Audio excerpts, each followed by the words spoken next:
এইমাত্র সারা ভারতবর্ষ জুড়ে বাইক এবং কারকে নিয়ে নতুন নিয়ম জারি করলো সরকার। আপনাদের বাড়িতে যদি বাইক এবং চার চাকা গাড়ি থাকে তো এই নতুন নিয়মগুলো জানতে হবে, না হলে আপনারা পেট্রোল এবং ডিজেল ঢোকাতে পারবেন না।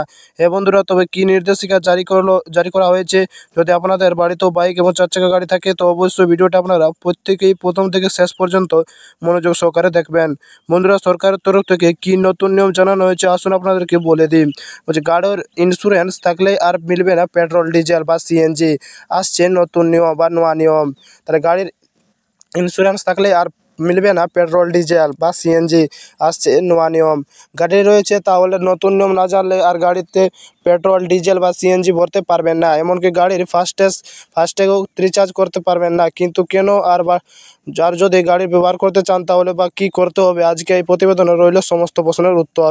বলছে ব্যবহৃত করতে চান তাহলে বা কী করতে হবে আজকের প্রতিবেদন রইল সমস্ত প্রশ্নের উত্তর। গাড়ির ক্ষেত্রে লাগু হবে নয়া নিয়ম। Update in motor vehicle act.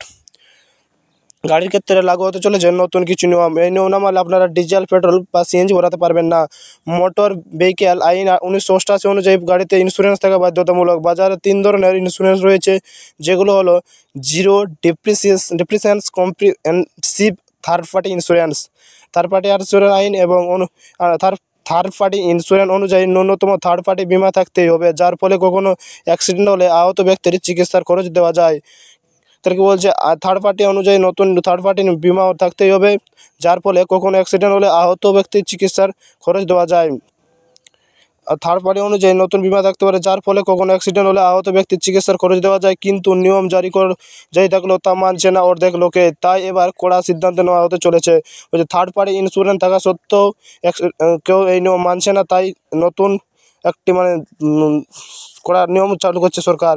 Third party নিয়ম বা জ্বালানি এই পর্যন্ত বলছে, যদি গাড়ি কোনো ইন্স্যুরেন্স না থাকে তাহলে প্রথমবার ধরা পড়লে 2000 টাকা বা 3 মাসের জেল কিংবা উভয় দেওয়া হতে পারে।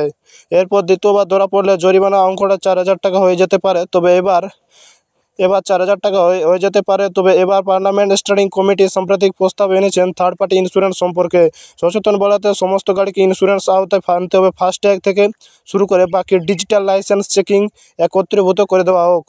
তারা বলছেন এবার কড়া নিয়ম করতে হবে, ফাস্ট্যাগ সব ইন্স্যুরেন্স থাকতে হবে গাড়ির। এমনকি যদি গাড়ির ইন্স্যুরেন্স না থাকে তাহলে ফাস্ট্যাগ সার্ভিস বন্ধ করে দেওয়া হতে পারে। এতে করে গাড়ির মালিকেরা ইন্স্যুরেন্স করার জন্য বেশি উদ্যোগী হবেন। এমনকি ডিজিটাল সমস্ত সেবা একসাথে একটা প্ল্যাটফর্মে আনা হলে আধারের সাথে লিঙ্ক করা গেলে একই অ্যাপের মাধ্যমে ইন্স্যুরেন্স, পলিউশন লাইসেন্স মতো পরিষেবা পাওয়া যাবে। তারা বলছে এমনকি ডিজিটাল সব উদ্যোগ হবে। এমনকি ডিজিটাল সমস্ত সেবা একসাথে একটা প্ল্যাটফর্মে আনা হলে আধারের সাথে লিঙ্ক করা গেলে একই ব্যাপারের মাধ্যমে ইন্স্যুরেন্স, পলিউশন লাইসেন্স মতো পরিষেবা পাওয়া গেলে গ্রাহকদের অনেকটাই সুবিধা হবে বলে মনে করা হচ্ছেন। তাহলে বলছে একটা প্ল্যাটফর্মে আনা হলে আধারের সাথে লিঙ্ক করানো হলে তাহলে সব কিছু সুবিধা হবে।